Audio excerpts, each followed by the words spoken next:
আপনারা জানেন আগামী 12 ফেব্রুয়ারি বাংলাদেশের ইতিহাসে একটি অত্যন্ত গুরুত্বপূর্ণ দিন।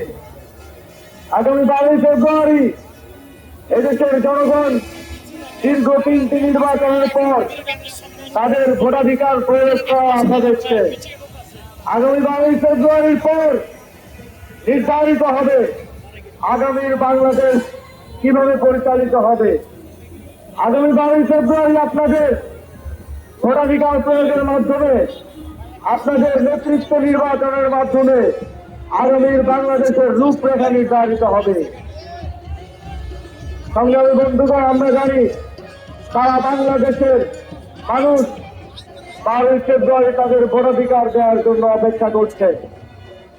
তারা আমাদের দিকে তো তাকিয়ে আছে। তারা বিগত 3টি নির্বাচনে যেভাবে তাদেরকে কেন্দ্র থেকে ফিরে আসতে হয়েছে, যেভাবে তারা গিয়ে দেখেছে যে তাদের ভোট অন্য কেউ দিয়ে দিয়েছে, যেভাবে তারা কেন্দ্রে গিয়ে দেখেছে যে কেন্দ্রে মারামারি হানাহানি দখলের মাধ্যমে তাদের ভোটাধিকার হরণ করা হয়েছে, সেটা তারা দেখতে চায় না। তারা চায় 11 দলীয় জোট এবং 11 দলীয় জোটের সকল নেতা কর্মী সবাই মিলে তাদের ভোটাধিকার রক্ষা করবে। আপনারা কি বাংলাদেশের জনগণের ভোটাধিকার রক্ষা করতে পারছেন?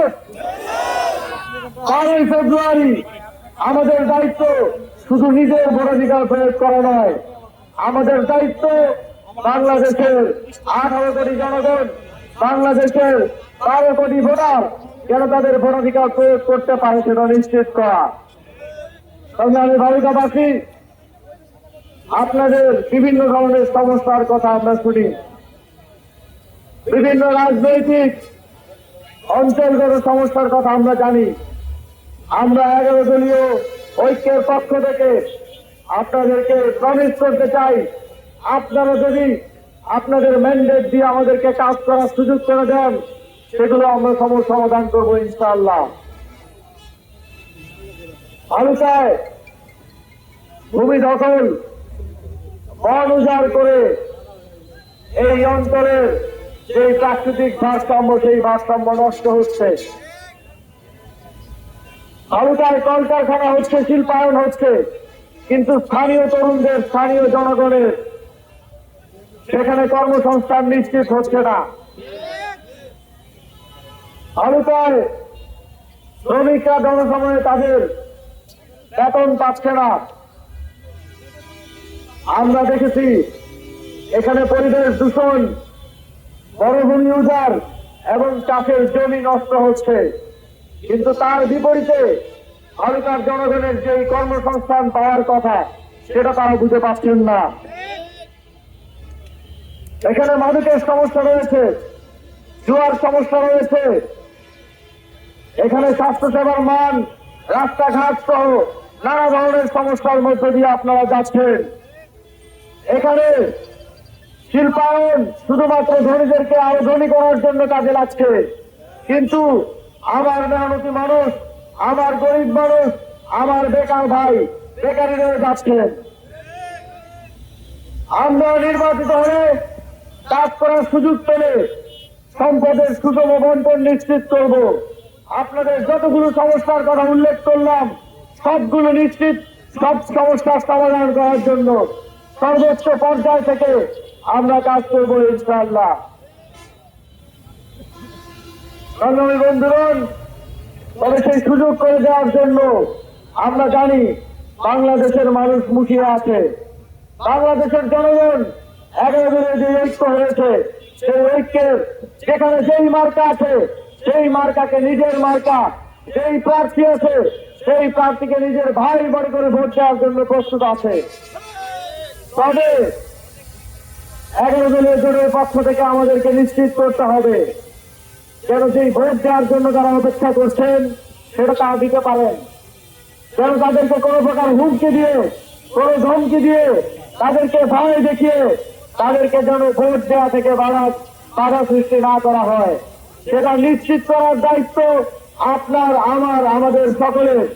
যদি এবার আমরা সেটা নিশ্চিত করতে না পারি, আমরা কিন্তু শেখ হাসিনাকে 2008 সালে ক্ষমতায় আনার মধ্য দিয়ে দেখেছি এদেশের জনগণ 17 বছর সেই শেখ হাসিনার ক্ষমতায় আরোহণের প্রায়শ্চিত্ত করেছে।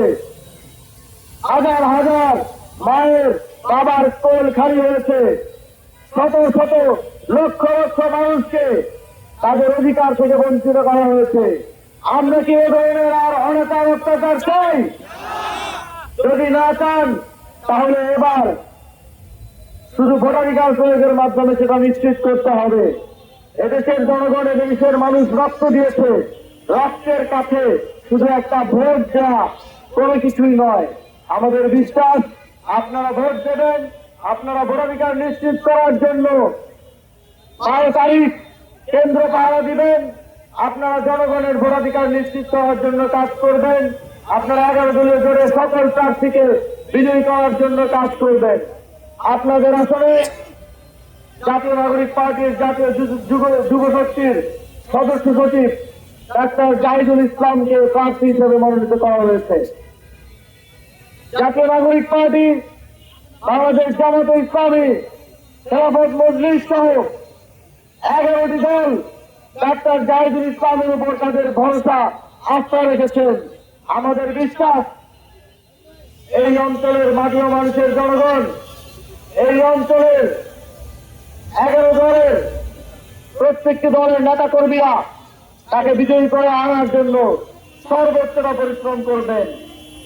11 দলের জোটের সারা দেশে অনেক প্রার্থী, অনেক নেতৃবৃন্দ ত্যাগ স্বীকার করে এই জোটকে বাস্তবায়ন করেছেন।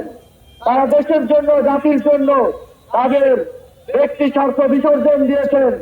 এবার সময় আপনাদের। এবার 11 দলীয় জোট যাদের উপর আস্থা রেখেছে তাদের উপর আপনাদেরও আস্থা রাখার সময়। আমাদের বিশ্বাস আপনারা আস্থা রাখবেন, আপনারা কাজ করবেন। 12 তারিখ পর্যন্ত দিন রাত এক করে দিয়ে আমাদেরকে কাজ করতে হবে নতুন একটি বাংলাদেশের অভ্যুদয় ঘটানোর জন্য, এবং সেটার জন্য আপনারা কাজ করবেন এই বিশ্বাস রেখে আবারও বিজয়ের দিনে দেখা হবে সেই প্রত্যাশা ব্যক্ত করে আমার বক্তব্য শেষ করছি। আসসালামু আলাইকুম।